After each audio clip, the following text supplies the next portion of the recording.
This episode is brought to you by CarterComics.com. It's your one-stop shop for all your comic needs, whether it be graded or raw. Carter Comics has got it all. All you gotta do is go to CarterComics.com, fill your card up with all their amazing comics. Use the discount code FREAKNET, FREAKNET. Save you 10% at checkout. Not only on their website, but also at their eBay account. And the link to eBay can be found on their homepage at CarterComics.com. Again, CarterComics.com is your one-stop shop for all comic needs.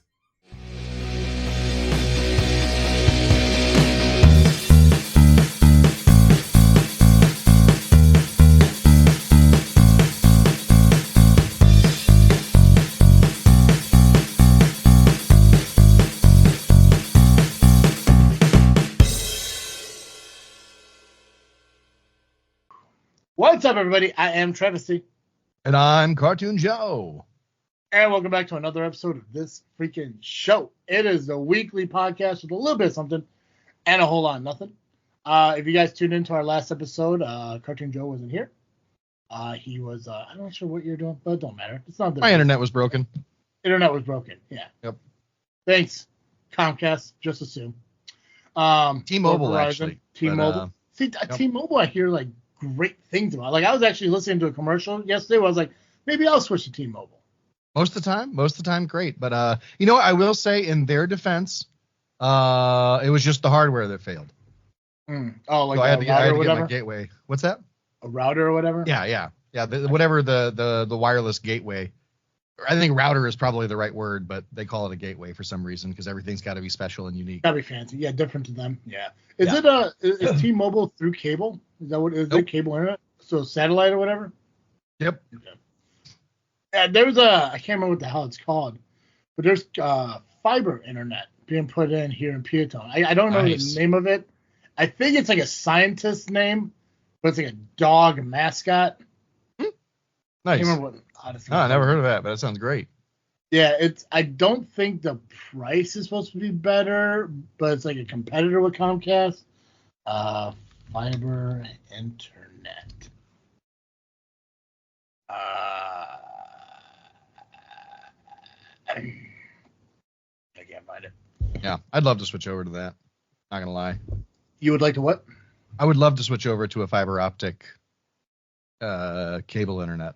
It's more reliable, but I don't want to go Comcast because it's so expensive. Comcast For nothing.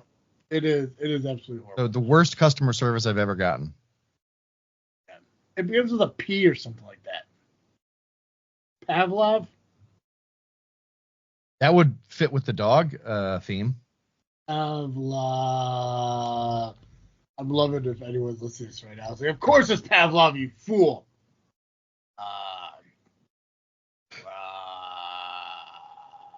Pavlov Media. There we go. The future of internet is here. Yeah, it's Pavlov Media.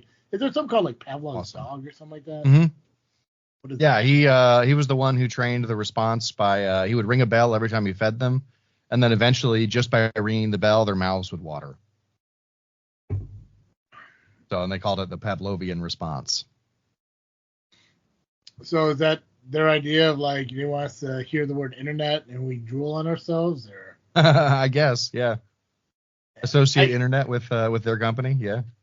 I'm not quite sure how Peatone ended up being one of the places for the fiber optics being put in, but from looking at what Pavlov is compared to Comcast, it doesn't look like the price is any different. It just seems like it's a little bit quicker, but I don't know how internet really works. I know there's download speeds and upload speeds, and like when you test like the download speeds of like Comcast, like they seem to be within range of what they're supposed to be, but the upload speeds are like they really vary. And I guess the Pavlov, the download speeds and upload speeds are accurate to what they're supposed to be. Oh, interesting. But I think the one thing I did kind of notice too is like Pavlov only goes up to a certain megabytes per second, and I think Comcast has higher megabytes per second. So I don't know. I definitely. First off, I gotta get a hold of Comcast to cancel my cable. I don't know why I still have it. I don't really watch cable. The only reason I had it is because of baseball, and I don't really watch baseball too much at home anyways. So I gotta get rid of the cable. because spending $250 a month on cable internet is absolutely insane, especially in this day and age when everything is going up in prices. So, Right. But I'm glad to see your internet's working and you got the right proper equipment. I don't know, technology. So usually when something goes wrong with me, I gotta get a hold of Colin. I'd be like, hey man, my internet's not working. He's like, you check this? I'm like, what is that? It's goofy. Yep. Yeah, I had to run over to the T-Mobile store and just get a new one, and it was fine. They didn't charge me for it. Oh, there you go. I'll take it. And on Comcast, they charge me for one I never owned. Right. Yeah. Well, and they'd fine you for breaking the one that you had or whatever. Yeah. And it'd be their fault that it broke. They'd be like, when the guy came and set it up, he actually like put a thing in there that would just break after 2 years or something. Well, the problem that I had is that they were charging me monthly for a router that I didn't have. I bought my own router, and they were charging me monthly for one that they claimed they sent me that I never received. And when I would go back to them every few months, realizing it's still on the bill, it's like, oh yeah, we'll take that off. And they never did for like a long ass fucking time. And it's did they ever reimburse you for the time? Birds. No, they never did. They never had a record of any of the calls I made about it. And Comcast is shady as fuck. It's, and if they listen to this and they're like, well, I'll show you and cut off my internet. Oh, well. Concast. Yeah, it's fine. I'll just hotspot podcasting until Pavlov is finished or whatever. Nice. But yeah, so last show Joe wasn't able to be on. I was able to talk with Fourth Mother Box. How were they? There. You doing it was good? Cool. Yeah, they're doing a whole rebranding of their show, which is, it's a ballsy move for a show that's been around for almost 5 years. They're completely changing the name. I think they're changing the format just a little bit, tweaking it a little bit, trying to make it more. In my opinion, it sounds more marketable. Sure. Because obviously, when you call a show the Fourth Mother Box, it sounds like it's kind of niche to DC Comics and stuff. Right. If you even know what that is, if you're not like what? You're doing what with your mother's box? Exactly. Right. That's what I thought at first. It's like, geez, and they make a lot of mother jokes. I'm like, that kind of makes sense. Right. Tom talks about Kyle's mom a little bit too much. Bit too aggressive. Better to talk about your buddy's mom than your own. Right. Yeah. This is in Alabama. So. Yeah. Shout out to our viewers in Alabama. Yeah. But yeah, from what they said, they called it, and this is all on the show if you guys want to go back and watch it. If you haven't yet, they called it Fourth Mother Box because they were inspired by the director's cut of Justice League coming out, and I forgot that director's name. Snyder. Yeah. Zack Snyder. The Snyder cut. Yeah, the Snyder cuts. So that inspired them to put together a show, which they did, but they talk about Marvel, they talk about Metallica, they talk about current events and stuff like that. So they want to kind of expand that niche that they kind of created based on their name alone.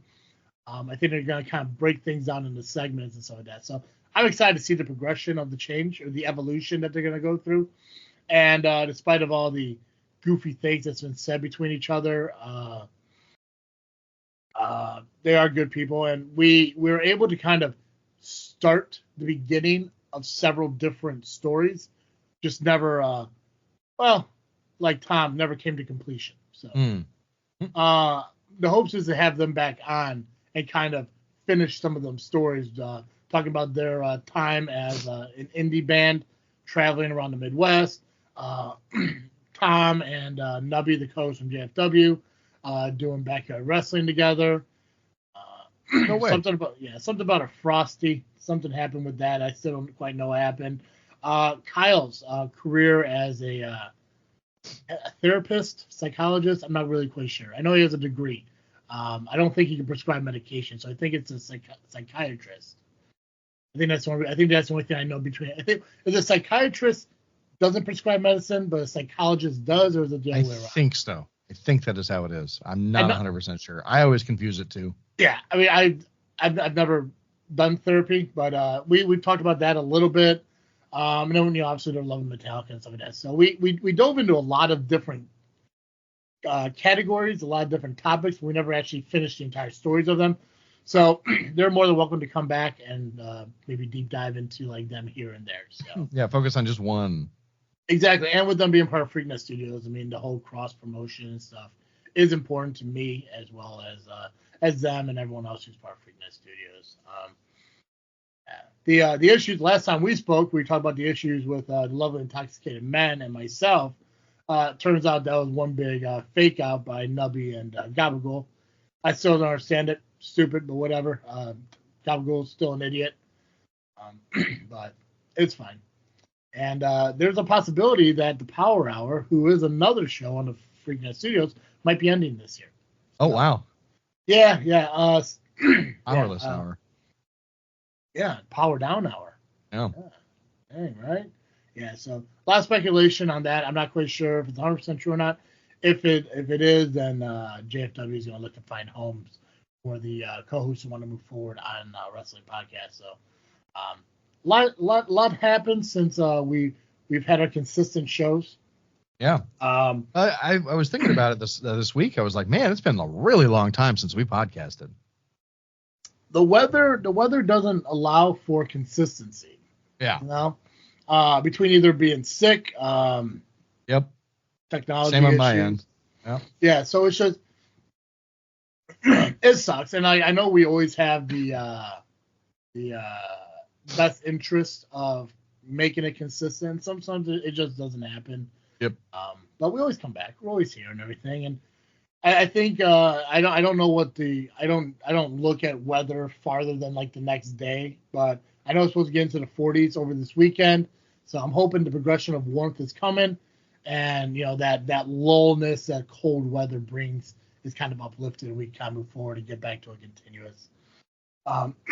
The idea of interviewing people and stuff is still the hopes.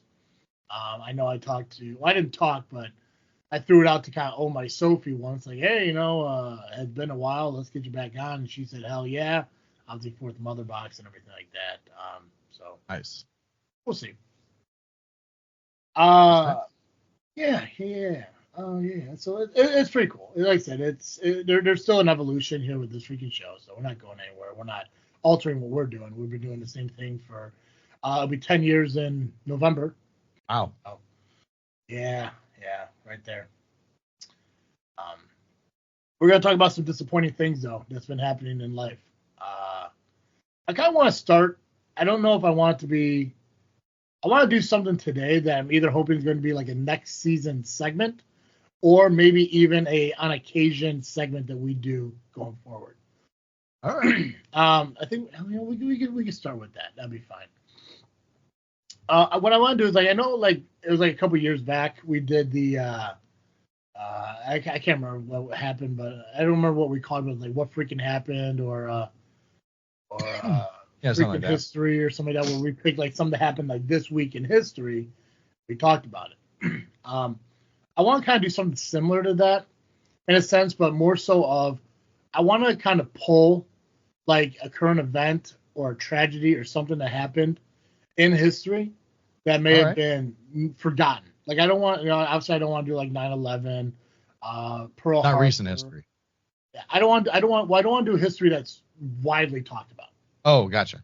I want events. Yeah, I want to find those events that I mean, there are tragedies, there are moments that happen that impacted somebody's life somewhere at some point that is never really talked about or discussed.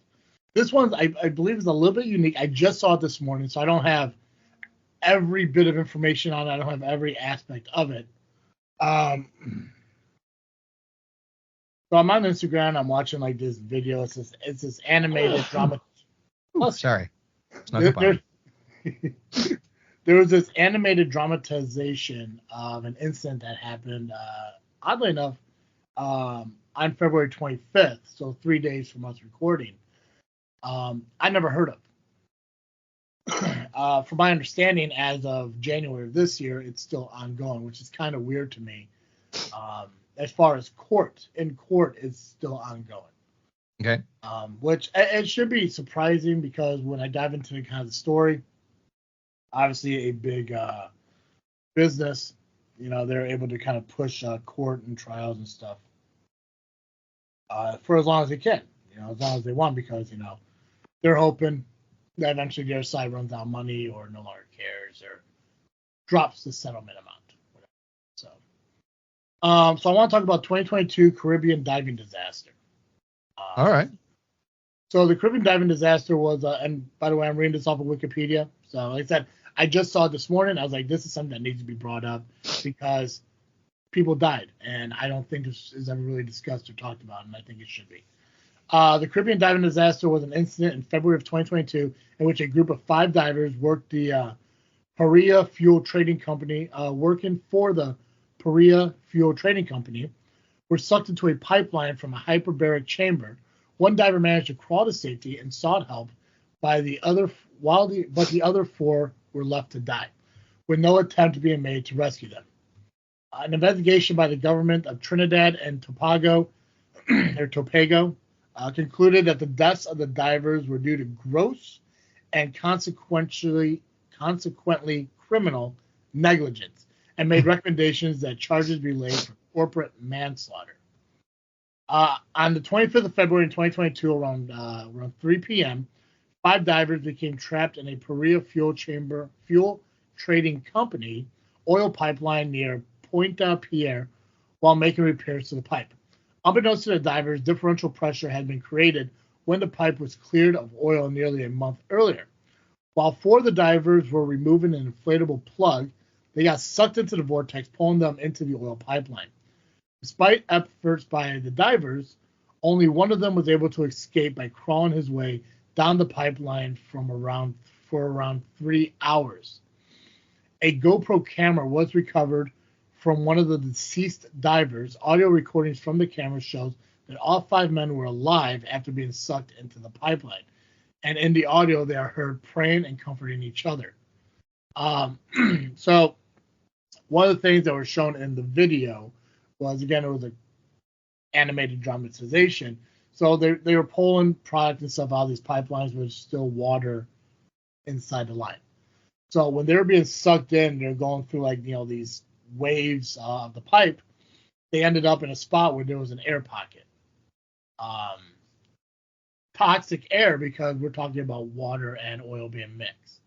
The guy at the front end, closest to the opening that got sucked in, was the only person able to kind of crawl back through. Now the problem is so when they were pulled in with their diving equipment, but everything they all ended up in the same place. The diving equipment was kind of sprawled throughout the length of the pipe, which is probably the saving grace for him and how he survived, because as he is crawling back, he has to submerge himself into the water, holding his breath and finding his way.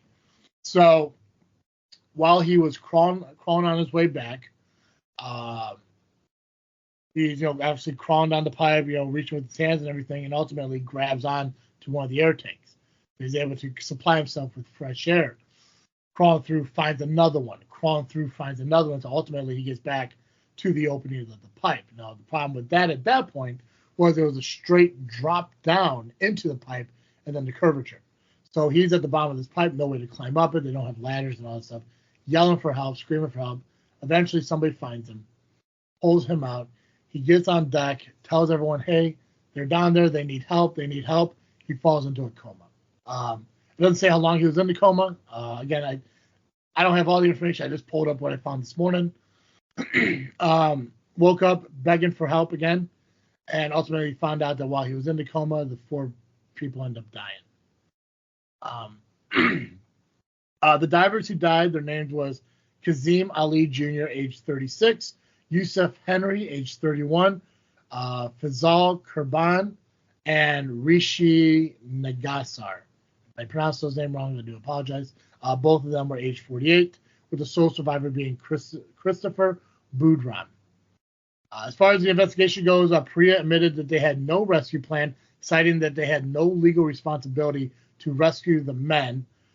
Further external attempts to save the men were reported, blocked by Priya, with arguments being made that the divers cannot be rescued safely.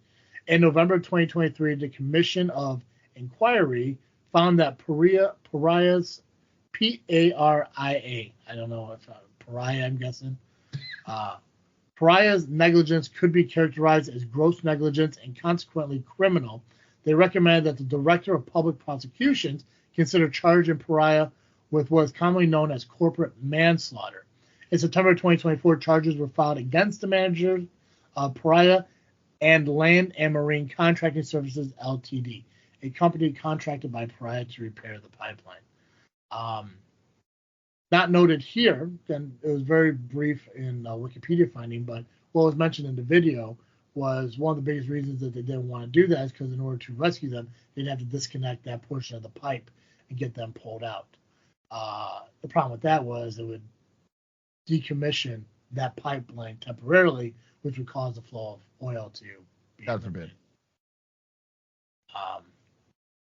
But I thought it was kind of unique and odd that that happened. I know that there is actually a movie coming out. I think Billy Bob Thornton's in it. And it made me wonder if this has anything to do with that. I don't think it does, but it's just unique because Billy Bob Thornton's coming out with a movie related to this diving. So at first I thought, well, it's kind of cool. Like maybe this is it. You know, obviously like the way that technology kind of pulls information from what you're doing and shows you relatable information, because I guess that's what the metaverse here does between Instagram and Facebook and all that stuff. But it was just unique to me that like this was what was going on. Yeah, I've never heard of it. It's crazy that this thing happened, and we're in a pretty decent time of anti-corporate news. I mean, there's a lot of independent people working to share stories like this, and it's surprising that it's taken almost 3 years to get out, to get to us, you know.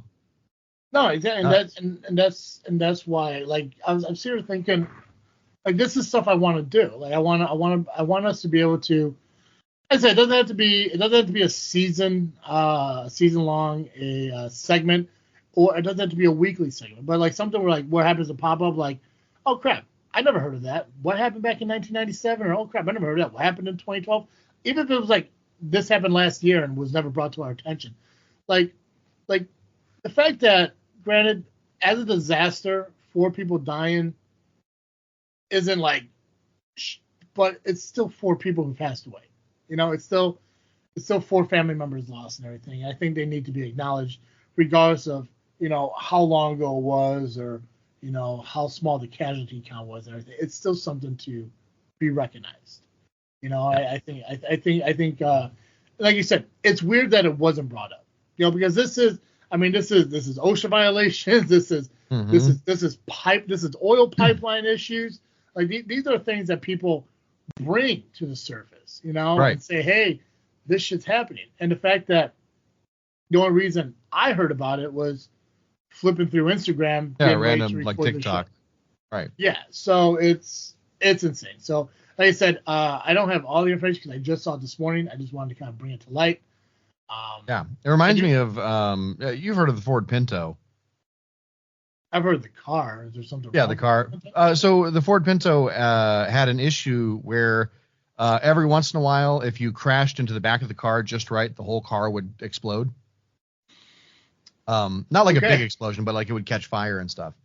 And Ford did a cost-benefit analysis. The fix would have cost them $11 per car, and they believed that it would cost about $137 million to do all of the Ford Pintos that they'd sold and fix them all.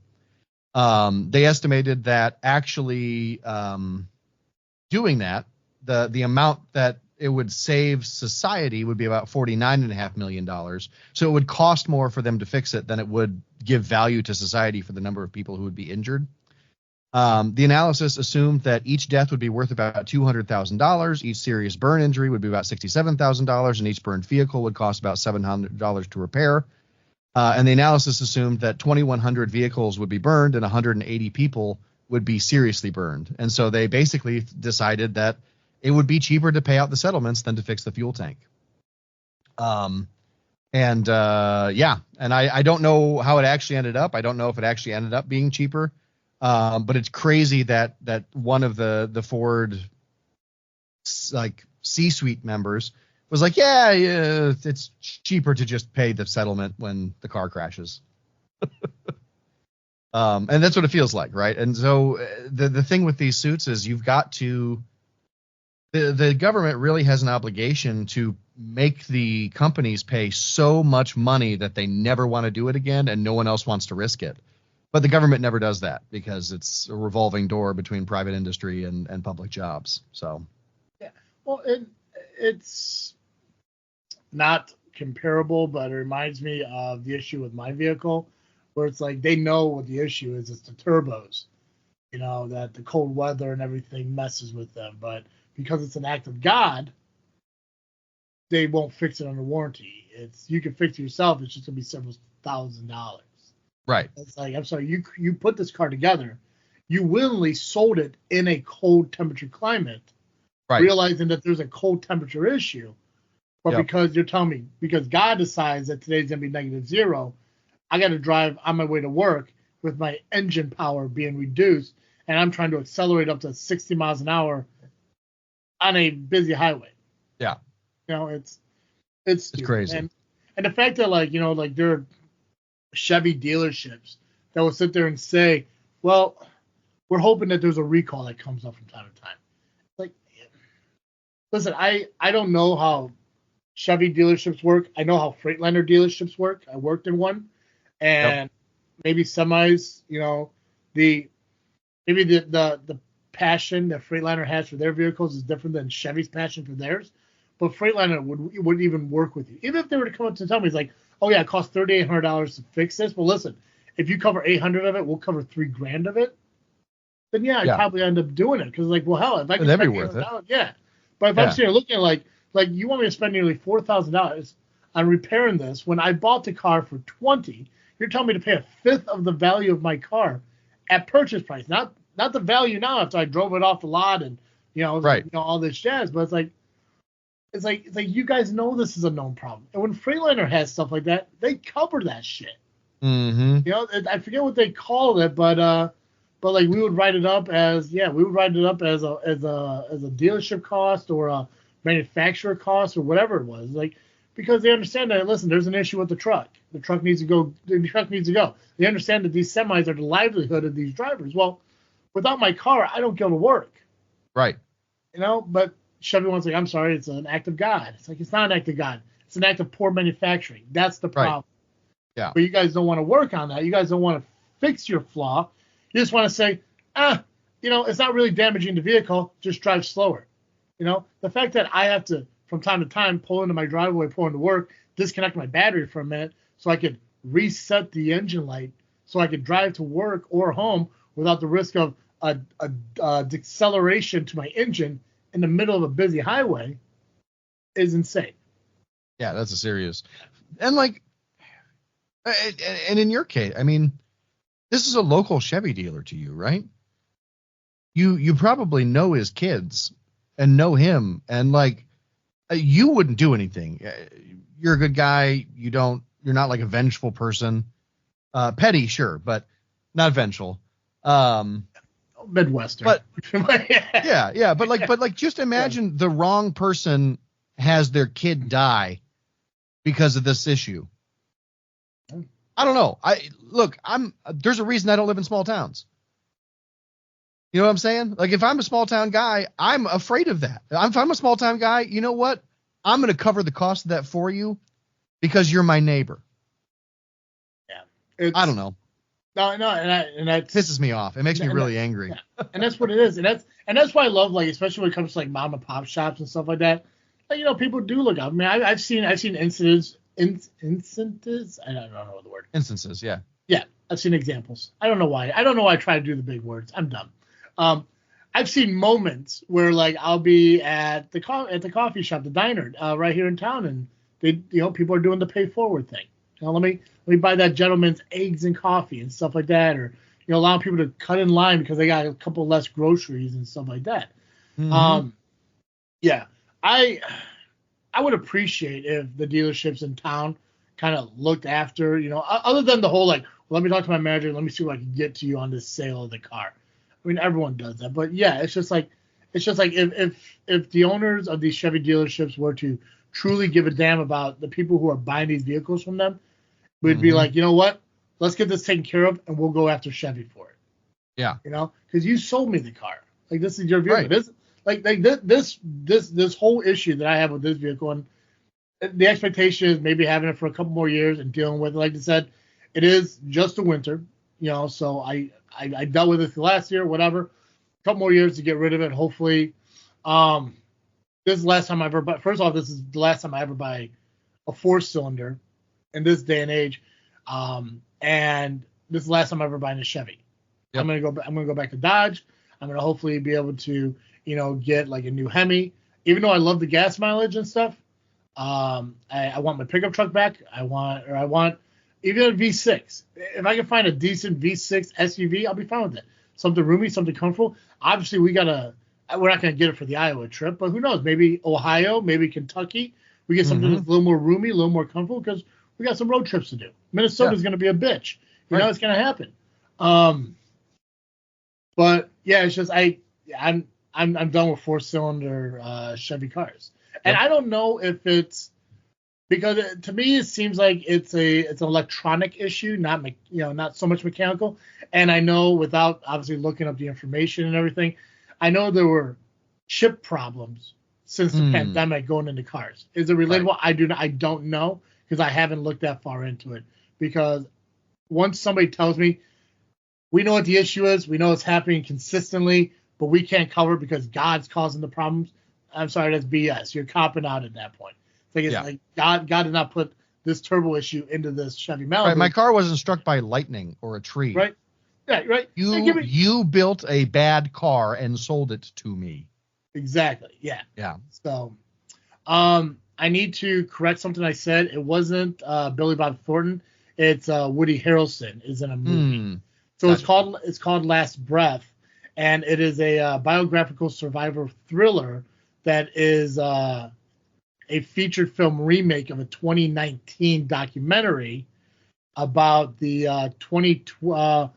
What's it called? It relates to the story of a serious saturation diving accident in 2012 when divers Chris Lemons and his umbilical cable severed and became trapped around 100 meters under the sea without heat or light and with only the small amount of breathing gas in his backup tank. The documentary uses genuine footage and audio recordings at the time of the accident on the divers' radios and body cameras, supplemented with interviews of several of the individuals involved, as well as some reconstructed footage to tell the story of the accident. Terrifying. I'm not a big fan of the whole thriller, but I mean, I'll watch this documentary. I don't know if I'll actually watch the movie. That's just horrifying sounding. Right. Yeah. But yeah, so 2022 Caribbean. So in 3 days, that's going to be a thing. That's going to be the 3-year anniversary of the incident, and it is still ongoing in court. Wild. A couple other things, and this is why I said before we start recording, it's kind of going to be more of a morbid show because there were some things I was like, oh crap, there's some other stuff I wanted to kind of bring up. Well, it's kind of also bumming and depressing stuff, but there's a friend of mine who I met through the Grand Theft Auto online role playing. They currently live in Kentucky, so I know you're listening. Hey, what's up? We got listeners for my role play. Who knew? People are interested. So yeah. Nice. I don't know why, because I'm just like here as I am there, just dumb and opinionated, but it's fine. Good running a bar. Right? Yeah. One of the people that I met in city live in Kentucky, and they're going through a lot of flooding issues that are down in Kentucky right now. I pulled up I think this is a local news, WSAZ3, down in Kentucky. They have an article that says Kentucky flooding death toll climbs up to 20. The death toll in Kentucky from last weekend's flooding has risen yet again. Governor Andy Beshear reported last Friday night that additional death in Pike County has pushed the state's death toll to 20 people. We need the federal government to step up and provide direct help to Kentuckians affected, the governor posted on social media. So I know the conversations that I had with them, I talked about how they have a hard time driving through the roadways, obviously, and I guess the blessing, which is we're going to talk about in the next article that popped up, is that at least they're staying in above freezing. So I know that there was a moment when somebody said that you couldn't drive to Tennessee from Kentucky because of the flooding. So it's a little bit rough down there. So thoughts and prayers to people in Kentucky dealing with that. Hopefully that gets resolved soon and all the flooding's done. But what could make it worse is actually what happened in Detroit. Oh, I heard about that. That was nuts. Yeah, floods and frozen cars.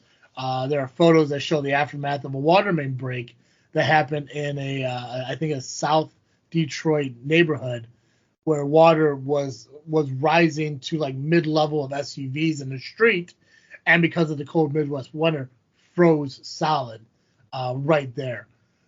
Residents in Detroit, Michigan, are dealing with the aftermath of a water main break that flooded homes earlier in the week. On Monday, a 54-inch steel transmission line built in the 1930s ruptured in the southwest part of the city, reported the Detroit Free Press, part of the New York USA Today network.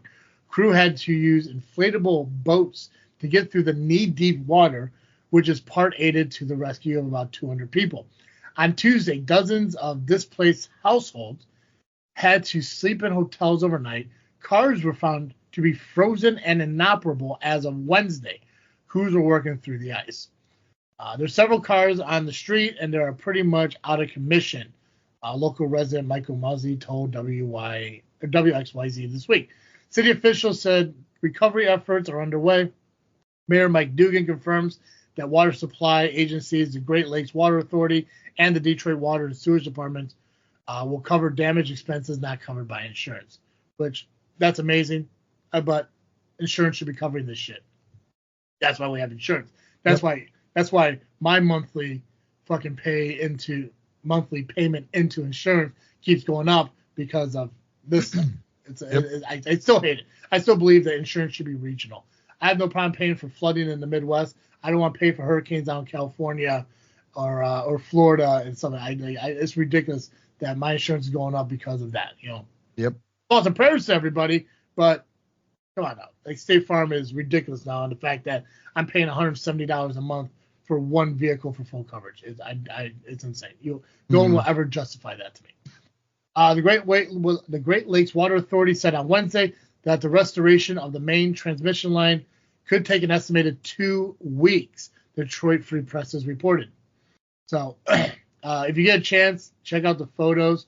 Obviously, they tore up an entire road to get to this line to repair it. So that's unfortunate, but the worst part of it is the previous photos where you see water freezing cars into the road. And it's just an unfortunate thing to happen, so listen, I don't want to compare this to anything biblical, but Joe, you know the Bible better than I do. Is there a situation that happened in the Bible where there was flooding and shit falling from the sky? Yeah. Yes. Plenty of examples. Okay. Because another thing, I don't think we're going to dive into it today. We're going to be wrapping up the show in a minute, but there's been a lot of aviation issues occurring as well. Although I need to read the article actually, but go on. Which one? Yeah. So just a few of them that I know of. Obviously, there was a collision between the plane and helicopter over the river. I think it was in New Jersey or New York or something like that. And then obviously there was the other one where the plane. Are you talking about the first one and then like the second one? Because there's been like 13. It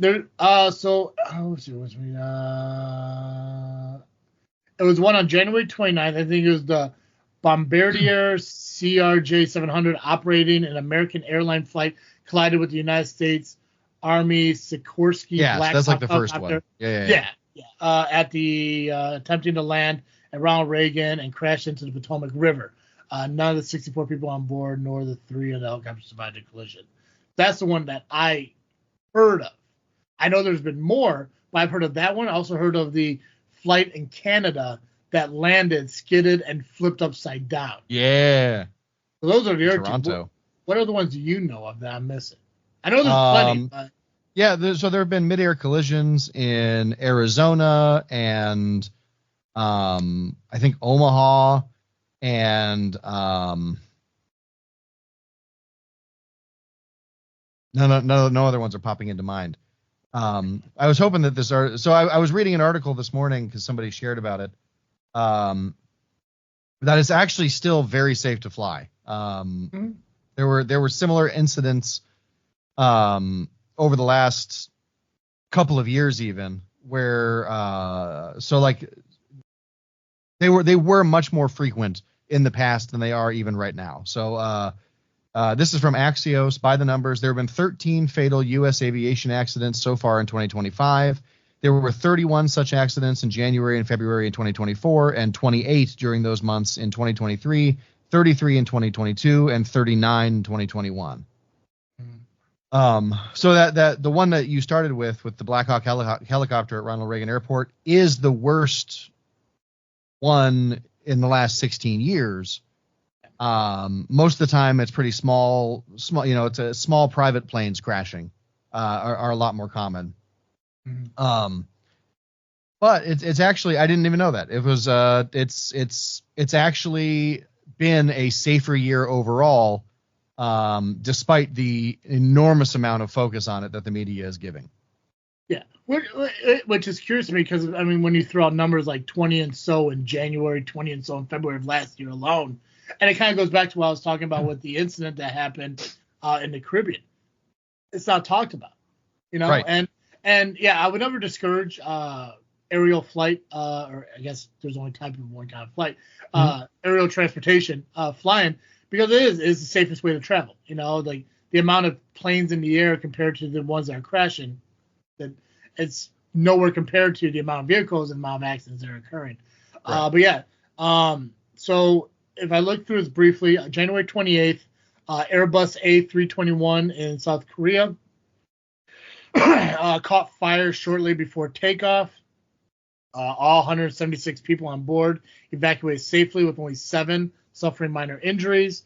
The one we talked about, the collision in the air, the Potomac River, 67 total people perished, that being the most devastating one. Learjet 55 crashed in Philadelphia, causing an explosion, setting multiple houses on fire. All 6 people on board of the aircraft were killed. 1 person on the ground was killed, and at least 24 people were injured. Cessna 208B Grand Caravan, flying from Alaska, disappeared off the radar for about 10 minutes before its scheduled arrival at Nome. The wreckage of the aircraft was found 34 miles from Nome. About 10 people on board of the aircraft died. That's right, Alaska. How did I forget Alaska? February 17th, a Bombardier SRJ 900 from Delta crashed and overturned on the landing at Toronto Pearson International Airport. All 80 occupants were on board, survived the accident. 21 of them were injured. So those are the major ones that are listed here in front of me. But obviously there are other ones that occur. It's just like I said, they're not really as televised as they have been as of late. Yeah, and I think it's mostly because that one was such a big shocker. 67 people died. That almost never happens. Yeah. And then not only that, it happened in Ronald Reagan Airport, which is one of the busiest airports in the world and very close to Washington, D.C. And it's a military flight training, military training flight. That's part of the issue. And it has the fact that there's been a shortage of FAA flight traffic controllers for a long time. The last 4 years, the Biden administration was trying to fix it. They had hired like 1,800 people, and in the last couple of weeks, the Trump administration has fired a bunch of those people because of the stuff that Elon is doing with the Department of Government Efficiency or whatever. And so it becomes this much more salacious story because it has all these extra moving parts that wouldn't normally be there.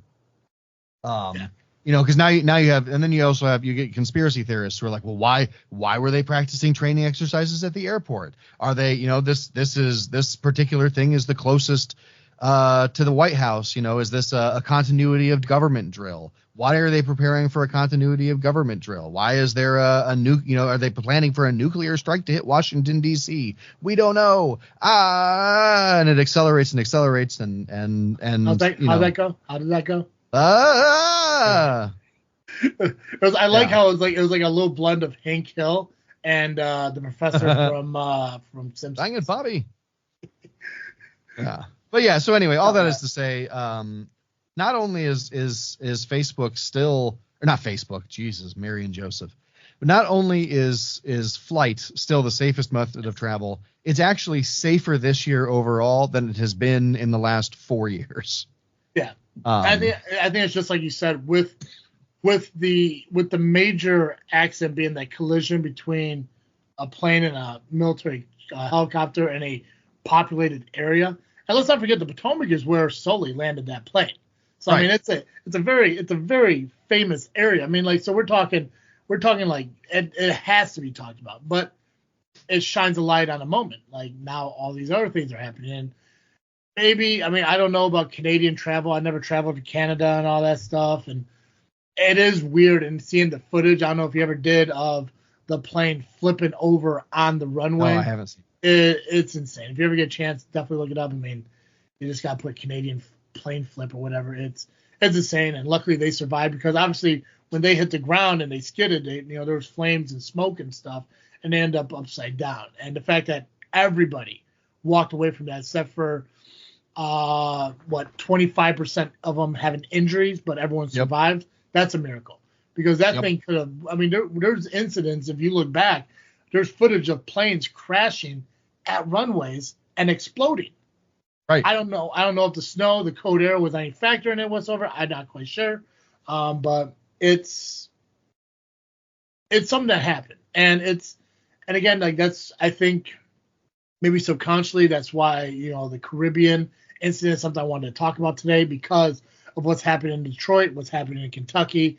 Obviously, these aviation accidents, like these are things that are affecting people that we don't know personally, but they're, our fellow Americans or our fellow, people. They're human beings in this world that I don't think are being acknowledged like they should. So yeah, well, and I feel incredibly lucky in light of what happened in Detroit. I feel incredibly lucky this week, because we had a water main break in Skokie, which is just down the road from us. Yeah. And it didn't cause vehicles to freeze and for water to be, 3 feet high and frozen or whatever.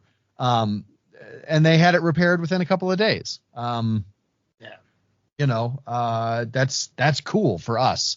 Sucks for Detroit, but like, yeah. It could have been us. It could have been us. It hits close to home when you go, oh man, that was a water main break. We just had one of those, and it didn't happen the same way. Thank goodness it didn't happen the same way. Yeah, it's definitely one of the things because it could. Any of these could be us. There could be flooding that could occur that could mess up, what we have, who we are, what we do on a daily basis. And yeah, it does start to happen in Detroit. It looks like, at least from what I can tell, again, maybe kind of like one of these, like, we'll recap it down the road on what's going on. It just says it's going to take a couple weeks, so maybe by next episode we'll see what's going on in Detroit. It's always a water issue with them. First Flint, now this. I don't understand it. But we'll try to figure out what's going on with them. I'm excited to see what happens with this Caribbean lawsuit and everything, because I think those who perished and even the survivor should get some restitution from it all. So, but yeah, going forward, I would like to do this. I would like to kind of like recap some things that people forget, that aren't brought up and everything. We kind of like just revisit it for a moment and just say, yeah, this freaking happened. Boom. Yep. So, Joe, what are you freaking thinking about that? What am I freaking thinking about? It's actually been nice to be off the last couple of weeks. I mean, I've missed being here. But I've been working with my preschool at the church, and as a result, I've been getting sick because kids are little petri dishes, and I just don't, after basically 5 years of not really being around people thanks to COVID, I don't have the immune system that I had 5 years ago. So I'm catching every little bug, and it is driving me crazy.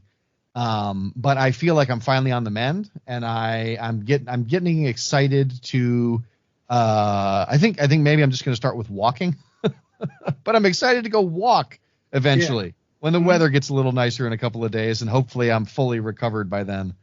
I've been stir crazy. I've been getting stir crazier, from not being able to from getting winded from walking up and down the stairs, or if I exert myself a little bit too much, I cough really hard for like 30-40 seconds, which is a long time to cough. Yeah, so I'm excited to be getting better. I'm excited to take that getting better and extend it into maybe finally getting back on track with this year, which has just been a disaster so far, health-wise. What about you? What are you forgetting about? Same, is other than the Petri dish children, I'm in the same boat. I realized this past weekend, or not this past weekend, this past week on Wednesday, because my weigh-in, I do my weigh-ins weekly on Wednesdays, and regardless of the number, it's accountability, and I track it. We're looking at the middle of February into 2025, 6 weeks in, and the journey isn't where it needs to be. It's there was great progress at the 3-week mark, and then just got lazy. I fell back into bad habits, ordering my food instead of making food at home, instead of bringing food to work, just ordering Jimmy John's. Jimmy John's started toasting their subs, which when? About 3 weeks ago, when shit started going bad for me health wise. It's only on the favorite stuff, but listen, I love a toasted Italian sub. Yeah, that's my Achilles heel. But the thing is, I can do that at home. Right. I can easily toast my own sandwich at home. So the problem that I find that I'm having is I say all these plans, these ambitions of being better, doing this, doing that, and I'm not following through. So what I decided is I made a promise that I'm only going to order lunch on payday Fridays. I'm gonna keep that, because I know if I get rid of that alone, it's gonna piss me off and I'm just gonna fail. But I did decide that going forward, I'm gonna eat everything in this house before I buy anything else. Nice. Because I keep buying crap and there's still crap sitting here. So the hope is to eat what I have, get rid of it, and then I can look at what do I need to restock, what I need to replenish, and stuff like that. So it is kind of like with you. Like, I need to start small, walking. I got an exercise bike. I could use this stuff, and I gotta start using this stuff. But it's kind of like, I guess 2025 starts today, or starts this weekend for me. It starts now, and hopefully get that goal, get that achievement, get more active, not get as winded as I do and everything, and hopefully get back into DDP yoga, because people still talk about it, they still praise it. It's like, I know it works. I've seen the proof that it works. Unless everybody's lying, there's people talking about not only the health benefits, but the limberness, and there is the weight loss factor. So starting I found out, for me, as much as I love to try to work the morning workouts and stuff, it's just not for me. So I think what I'm going to do is, like, instead of doing, like, because week 1 is like Monday, Wednesday, Friday, for me, I'm going to do them the evenings before. So like Sunday, Tuesday, Thursdays, and stuff like that. But I want to go back to what we're doing. I'm going to keep myself accountable. So I'm going to make sure I reach out to you when I do these to make sure I'm doing them. So I praise a lot, especially when I did my journey journals, which I got to get back into doing that, because I didn't do that again. I always end it with accountability and progress. And I do believe that in order to have progress, you got to have accountability. And it sucks when I can sit there and preach this stuff to people, but I don't follow it myself. And I need to fix that. So nice. Hey, Joe. Yeah. Every week our listeners catch Cartoon Joe here on this Freakin show. But just an hour of Cartoon Joe every week isn't enough for people. I know that. You know that. So if our listeners need more Cartoon Joe, where can they go? If you need more Cartoon Joe, you can find me over at the Geekcast Live podcast at violentpress.com. You can also find us on Facebook, iTunes, Blue Sky, and Twitter by searching Geekcast Live. Awesome. Guys, make sure you continue to follow us on social media, Facebook, Instagram, and Twitter, just by searching This Freakin Show. Continue to listen to us wherever you pick up your audio podcast. We are everywhere. Just search This Freakin Show on any audio podcast platform. But if you want to watch our show, you can do so over at the Freaknet Studios YouTube channel.